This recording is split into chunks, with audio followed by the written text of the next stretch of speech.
الحمد لله نحمده ونستعينه ونستغفره ونؤمن به ونتوكل عليه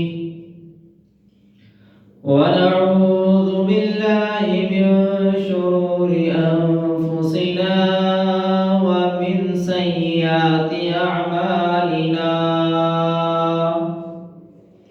من يهده الله فلا مضل له ومن يضلله فلا هادي له ونشهد أن لا إله إلا الله وحده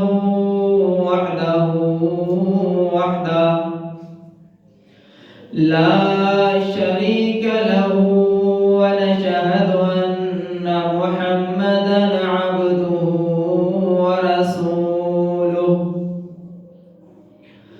اللهم صل على محمد وعلى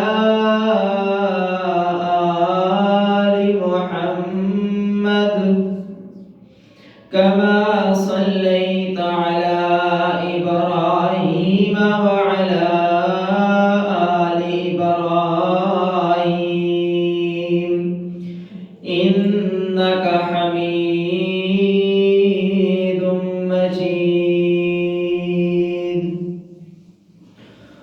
اللهم بارك على محمد وعلى آل محمد كما باركت على إبراهيم وعلى آل إبراهيم إنك حميد مجيد اللهم انفعنا بما علمتنا وعلمنا ما ينفعنا وزدنا علما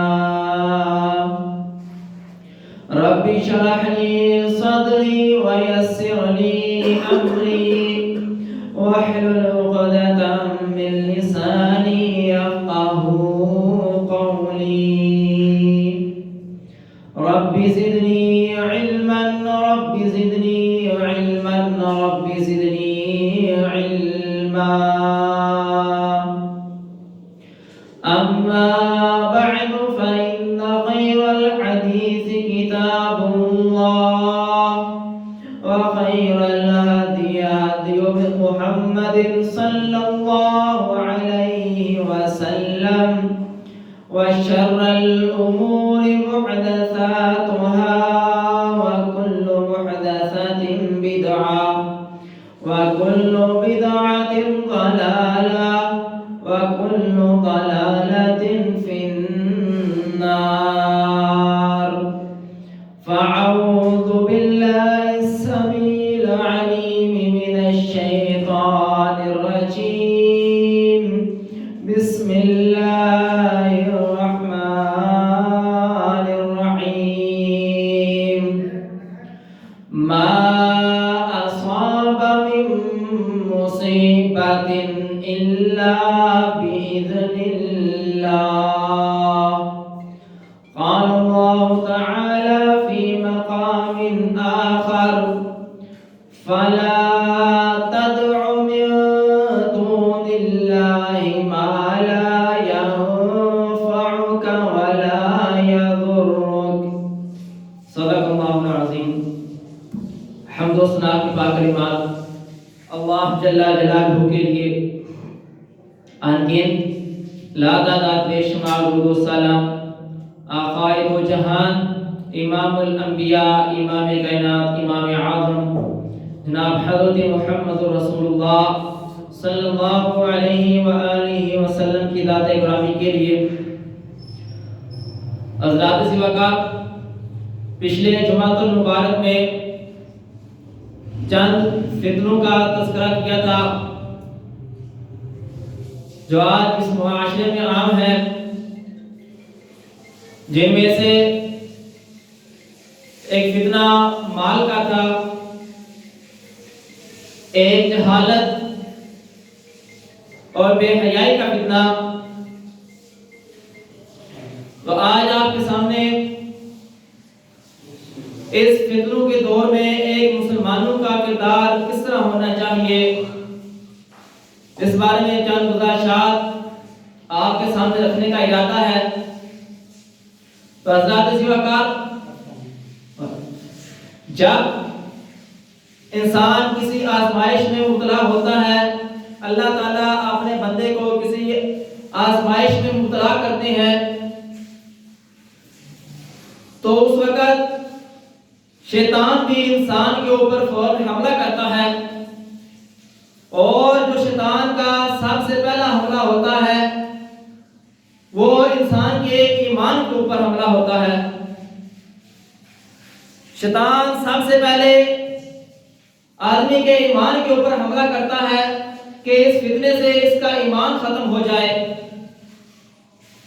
اور یہی اللہ تبارک و تعالی جاننا چاہتے ہیں کہ اس بندے کا ایمان کتنا مضبوط ہے۔ یعنی اگر اللہ تبارک و تعالی نے مال کی فتنے میں یا اولاد کے فتنے میں مبتلا کیا، مال نہ دیا، اولاد نہ دی، تو آدمی اللہ تبارک و تعالیٰ کو چھوڑ کر اگر کسی دوسرے کے در پر چلا گیا تو اس کا مطلب کہ اس نے اللہ کو ناراض کر لیا، شیطان کو خوش کر لیا۔ جیسے ہی وہ شرک جیسے برے گناہ میں مبتلا ہوا، اس کی ساری نیکیاں ضائع ہو گئیں۔ تو میرے بھائیوں، سب سے پہلے ہمیں اپنا عقیدہ توحید مضبوط رکھنا ہے جب اللہ تبارک و تعالی ہمیں آزمائیں گے۔ عقیدہ توحید کے بعد ہمارا عقیدہ رسالت پختہ ہونا چاہیے، مضبوط ہونا چاہیے۔ اسی طرح ہمارا آخرت کے اوپر یقین بھی پختہ ہونا چاہیے کہ اگر اس دنیا میں اللہ تبارک و تعالی نے ہمیں کوئی چیز نہیں عطا کی یا کم دی ہے تو کوئی مسئلہ نہیں، اللہ تبارک و تعالی ہمیں اس کا انشاءاللہ اجر آخرت میں دیں گے۔ اس کے ساتھ ساتھ ایمان کا ایک لازمی جز جو تقدیر ہے، اس کے اوپر بھی ہمارا ایمان پختہ ہونا چاہیے کہ کوئی بات نہیں، اللہ تبارک و تعالی نے میری تقدیر میں ایسے ہی لکھا ہوا ہے۔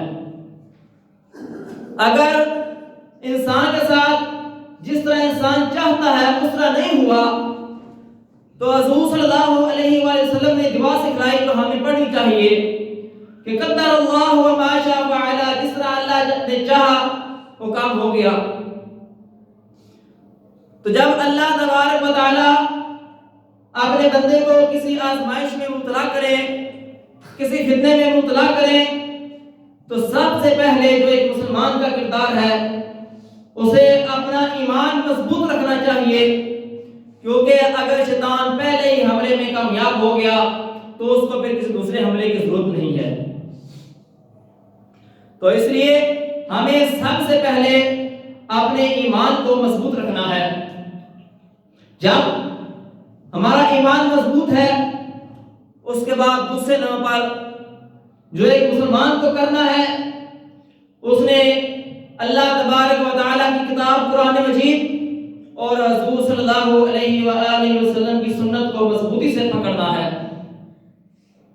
حضور صلی اللہ علیہ وسلم نے فرمایا کہ تم میرے بعد اس وقت تک گمراہ نہیں ہوگے جب تک ان دونوں کو مضبوطی سے پکڑے رکھو گے۔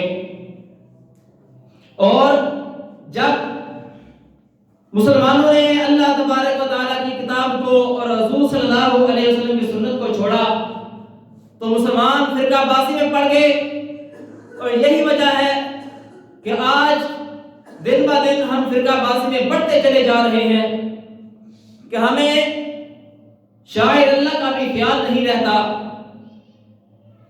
حضور صلی اللہ علیہ وسلم کا ارشاد اور اللہ تبارک و تعالی نے بھی قرآن مجید میں کہا کہ وَاعْتَصِمُوا بِحَبْلِ اللَّهِ جَمِيعًا وَلَا تَفَرَّقُوا، کہ اللہ تبارک و تعالیٰ کی رسی کو مضبوطی سے تھام لو اور فرقہ بازی میں نہ پڑو. لیکن آج ہماری کیا صورتحال ہے کہ آج فتنوں کے دور میں دن بہ دن ہم اس چیز میں بڑھتے چلے جا رہے ہیں کہ ہم نے اللہ تبارک و تعالیٰ کی قرآن مجید کو بھی چھوڑ دیا اور حضور صلی اللہ علیہ وسلم کی سنت کو بھی چھوڑ دیا. حضرات زیوکار، فتنے تو صحابہ کے دور میں ہی بہت آئے تھے. حضور صلی اللہ علیہ وسلم کی وفات کے بعد مسلمہ قذاب کا اتنا بڑا فتنہ اور زکوٰۃ نہ دینے والوں کا اتنا بڑا فتنہ بھی اٹھا، لیکن مسلمانوں نے اس کا بہادری سے مقابلہ کیا. کیوں؟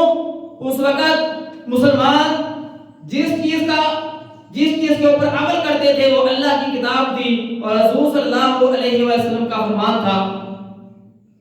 لیکن حضور صلی اللہ علیہ وسلم نے فتنوں کا بتا دیا تھا. اور دیکھیے، جب تک حضرت عمر فاروق رضی اللہ تعالی عنہ اس دنیا میں رہے فتنے بند رہے.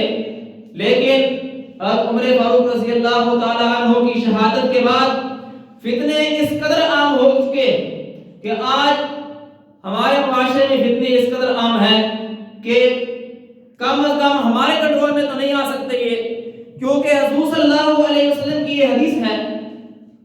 حضرت عمر فاروق رضی اللہ تعالی عنہ حضرت حذیفہ رضی اللہ تعالی عنہ سے پوچھتے ہیں کہ تمہیں حضور صلی اللہ علیہ وسلم کی کوئی حدیث یاد ہے فتنوں کے بارے میں؟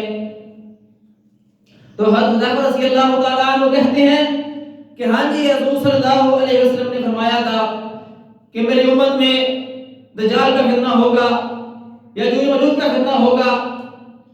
تو عمر فاروق رضی اللہ تعالیٰ عنہ کہتے ہیں یہ فتنے تو بہت مشہور فتنے ہیں، تم ایسے فتنوں کا بتاؤ جو سمندر کی طرح ٹھاٹھے مارتے آئیں گے.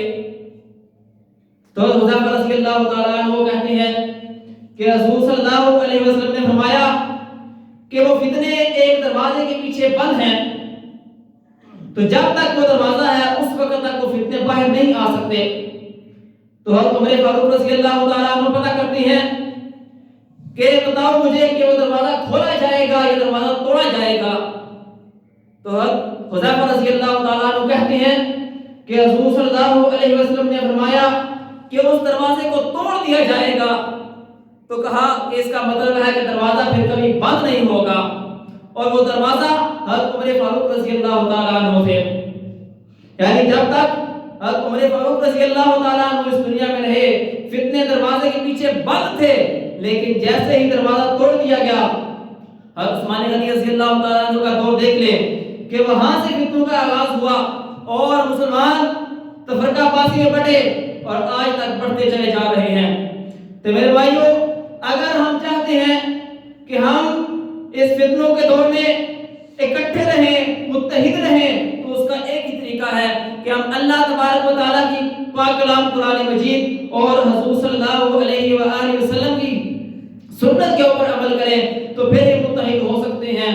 ورنہ آج کے دور میں کوئی ایسی صورتحال نظر نہیں آتی. تو دوسرا کردار ایک مسلمان کا کہ ہم نے اللہ تبارک و تعالیٰ کی کتاب اور حضور صلی اللہ علیہ وآلہ وسلم کی سنت کو مضبوطی سے پکڑ لینا ہے. اس کے بعد تیسری جو بہت ضروری چیز ہے وہ ہے دینی علم. جب تک ہم دینی علم نہیں حاصل کریں گے تو اس وقت تک ہمیں جو بندہ جو بھی کہتا رہے گا ہم اس کو حق ہی سمجھتے رہیں گے. تو میرے بھائیوں، جس طرح دنیا کا علم لازمی ہے دنیا کی زندگی کے لیے، اس طرح اگر آخرت کی زندگی میں سکون چاہتے ہیں تو دین کا علم اتنا ہی ضروری ہے ہمارے لیے.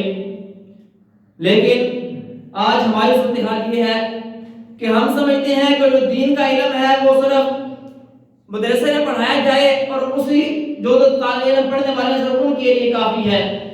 اور اگر جنت کی بات کی جائے تو کہتے ہیں کہ جنت ہمارے لیے بھی ہے. تو میرے بھائیوں، جس طرح ہمارے لیے جنت ہے اس طرح اس کا علم حاصل کرنا بھی ضروری ہے، کیونکہ دین کا علم حاصل کیے بغیر ہم اس کا پہ نہیں جا سکتے. اگر آپ کمرہ امتحان میں جائیں امتحان دینے کے لیے اور جس چیز کا آپ کا پیپر ہے وہ بک ہی آپ کے پاس نہ ہو تو آپ وہاں جا کے کیا پیپر دیں گے؟ تو میرے بھائیوں، اگر ہمارے پاس اس کا علم ہی نہیں، دین کا علم ہی نہیں، تو ہم کیسے اپنے اس کمرہ امتحان میں ہم امتحان دے رہے ہیں؟ تو میرے بھائیوں، دین کا علم ضروری ہے۔ یہی وجہ ہے کہ آج ہم نے دین چھوڑ دیا، علم چھوڑ دیا، جہالت عام ہو چکی ہے، اور جس کا دل چاہتا ہے اپنی من مرضی سے جو فتوی اس کا دل چاہتا ہے وہ دے دیتا ہے۔ اللہ تعالیٰ کہتے ہیں قرآن مجید میں کہ جو عیسائی ہیں اتخذوا احبارهم ورهبانهم اربابا من دون اللہ، اللہ تعالیٰ کہتے ہیں کہ ان لوگوں نے اپنے علماء کو، اپنے جو ان کے راہب تھے ان کو معبود بنا لیا، رب بنا لیا۔ تو حضرت علی رضی اللہ تعالیٰ عنہ کہتے ہیں کہ اللہ کے رسول صلی اللہ علیہ وسلم ہم انہیں رب تو نہیں کہتے تھے، یعنی ہم اپنے علماء کو، راہبوں کو رب تو نہیں کہتے تھے۔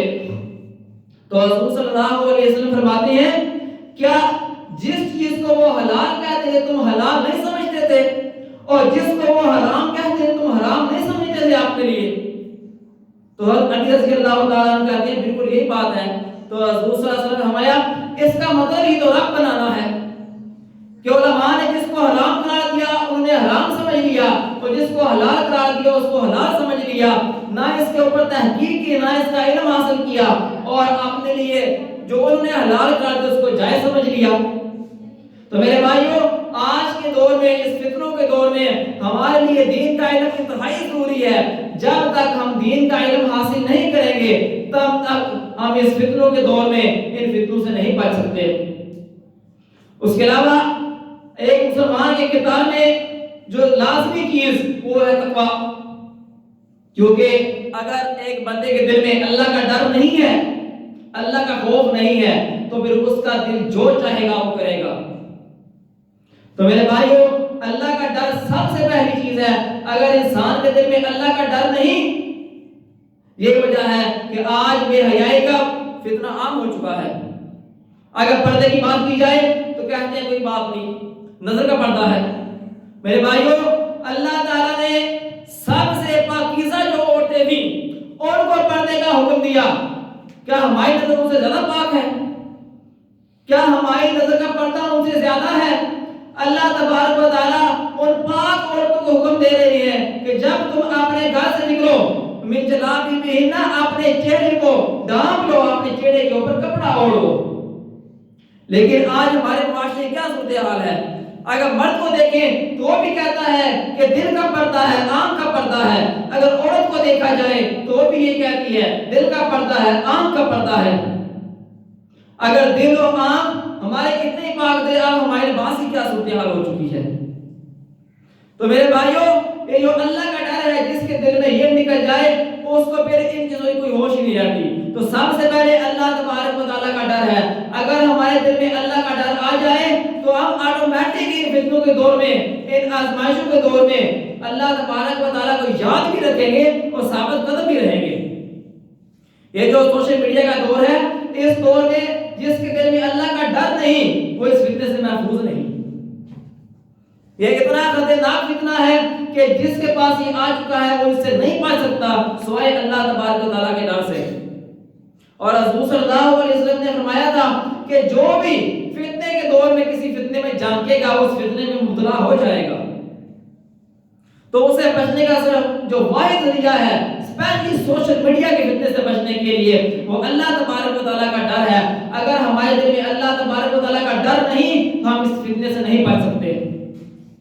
اب آخری بات بیان کر کے بات ختم کرتا ہوں کہ اس فتنے کے دور میں ایک مسلمان کو جو دیکھنا چاہیے کہ اگر اس کا وقت فارغ ہے تو اس نے اس وقت کو کہاں لگانا ہے، کیونکہ آج فتنے کے دور میں جب بندہ فارغ ہو رہا ہے تو اس کے ہاتھ میں کوئی چیز نہیں سوائے موبائل کے، کچھ نہیں، موبائل نکال لو۔ اب موبائل پہ کیا دیکھنا ہے؟ میرے بھائیوں، اللہ تبارک و تعالیٰ نے ہمیں یہ نعمت دی ہے۔ حضور صلی اللہ علیہ وسلم ہے کہ اللہ تعالیٰ نے انسان کو دو نعمتیں دی ہیں جس کا انسان فائدہ نہیں اٹھاتا، ایک فراغت، ایک صحت۔ یہ فراغت اللہ تبارک و تعالیٰ کی ایک نعمت ہے، تو ہمیں چاہیے کہ ہم اس نعمت کو اللہ تبارک و تعالیٰ کی یاد میں صرف کریں۔ لیکن آج ہم اس فارغ وقت میں اللہ کو یاد کرنے کے بجائے، اللہ کا ذکر کرنے کے بجائے، قرآن مجید کی تلاوت کرنے کے بجائے کہاں پہ اس وقت کو لگا رہے ہیں؟ موبائل فون پہ۔ سوشل میڈیا پہ، جس کا ہمیں فائدہ کوئی نہیں، البتہ دونوں جہاں میں اس کا نقصان ہے۔ تو میرے بھائیوں، اس فتنوں کے دور میں ہمیں ان چیزوں کا خیال رکھنا چاہیے کہ بحیثیت مسلمان ہم نے اس فتنوں کے دور میں کس طرح اپنا وقت مکمل کرنا ہے، کس طرح اپنی زندگی کو صرف کرنا ہے، تاکہ کل قیامت والے دن ہمیں وہاں پہ جا کے شرمندگی نہ اٹھانی پڑے۔ اللہ تبارک و تعالیٰ سے دعا ہے کہ اللہ تبارک و تعالیٰ ہمیں ان آزمائشوں کے دور میں سب سے پہلے اپنے ایمان کے اوپر مضبوطی اختیار کرنے کی توفیق عطا فرمائے، آمین۔ اور اپنے فعل و اوقات کو اللہ تبارک و تعالیٰ سے ڈر کر اسلام کے اوپر زندگی گزارنے کی توفیق عطا فرمائے، آمین۔ وآخر دعوانا الحمدللہ رب العالمین۔